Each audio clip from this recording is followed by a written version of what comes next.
this lesson, I want to be showing you how to actually create new posts and pages. Before we do that, I want to talk about what's the difference between a post and a page, what's the difference between a category and a tag, and then we'll actually create a post and a page, and I'll try to show you how to customize it a little bit. So what's the difference between a post and a page? And it may seem like an arbitrary distinction, but a post we can generally think of things like blog entries, where they're time sensitive in nature and they appear in the RSS feed. And I think that that's the most important part, that posts appear in RSS feeds, whereas pages do not. So it's something that if you want to update your users with, right, in the RSS feed, that's where you will make a post. So we can think of everything in a post pretty much like a blog. Pages are a little bit different, where they're more static pages. Things that are like contact pages, about pages, home pages. It's not that it doesn't change very often, but it's just not time sensitive in nature, right? So it's not something that you need to update your users every time you create a new post. So categories and tags are a way for you to organize your posts. And the difference between them is actually fairly of a gray area, but categories are, we can think of it as a much more broader grouping, where you would think of it like a menu item, right? So things, if you're making a WordPress tutorial site, things like themes, reviews, or videos, that's going to be organized into categories, very broad, versus tags, in my opinion, are much more specific.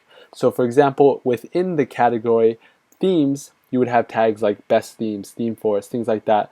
And within the category of reviews, you would have a tag of plugins and reviews. So you can think of it that tags are included within categories. So this area is actually where we're going to be adding or editing our posts.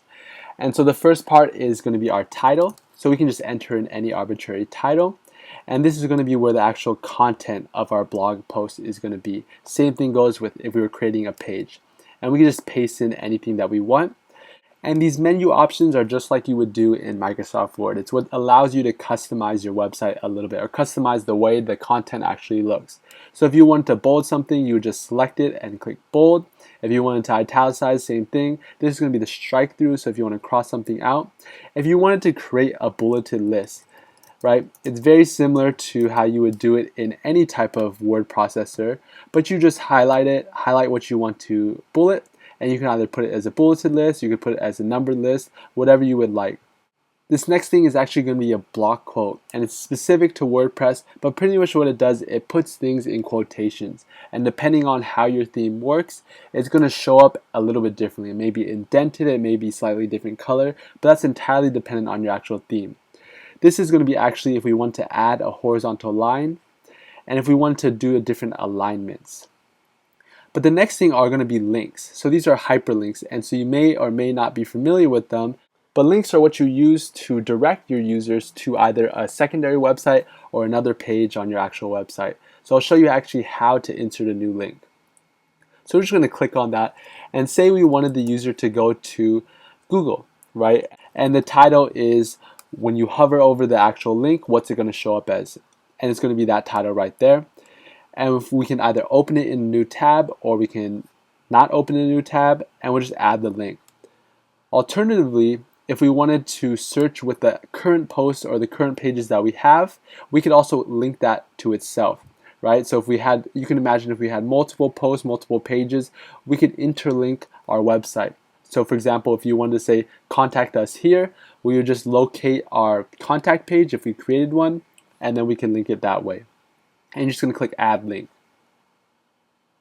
From here, if you wanted to delete the link, all you would do is just remove the link, the button right next door.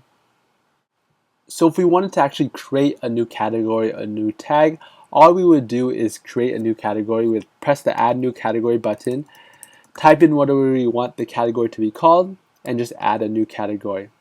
The same thing goes with the tag.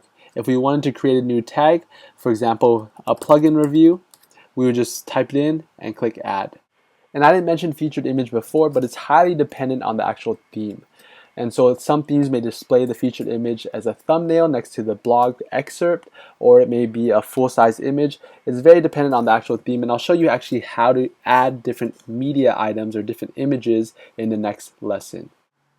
So the last thing we're going to be talking about is actually how to customize the structure of our post a little bit more. The first thing being is this URL. So depending on the permalinks that you have set up, generally it's just going to put the title right after your URL. But you can easily change this to something else. For example, if you want it to be video or if you want it to be much longer as well, you can either make it shorter or longer, and that's how you can distinguish your website, right? So now the new URL for this new post is going to be our domain/video. So in this publish section, there's a couple things I want to talk about. The first being, if we're not finished editing our post, we can just save it as a draft. So similar to a Microsoft Word document, save draft is just like hitting save. Preview, we can actually figure out what is our post going to look like, especially if we add new images or different bullet points, things like that. It's going to be looking a little bit different than this display right here. The next thing is the visibility. It's actually going to display if we want it to be public, if we want it to be a password protected post, or also private. But generally we're going to always make this a public post. So the last thing is actually publishing our article. And the default setting is for it to publish immediately. So as soon as we click publish, our post will go live. But alternatively, if we say we created a lot of posts all at once, or if we just wanted to schedule it to a certain date, we could easily do that. All we would do is change the date and click OK, and this would change to schedule now, and we would just click schedule. And so once we've actually scheduled or published our post, it's not set in stone, so we can easily update our new post. So if we wanted to add more content to it, we would just add it and we just update it.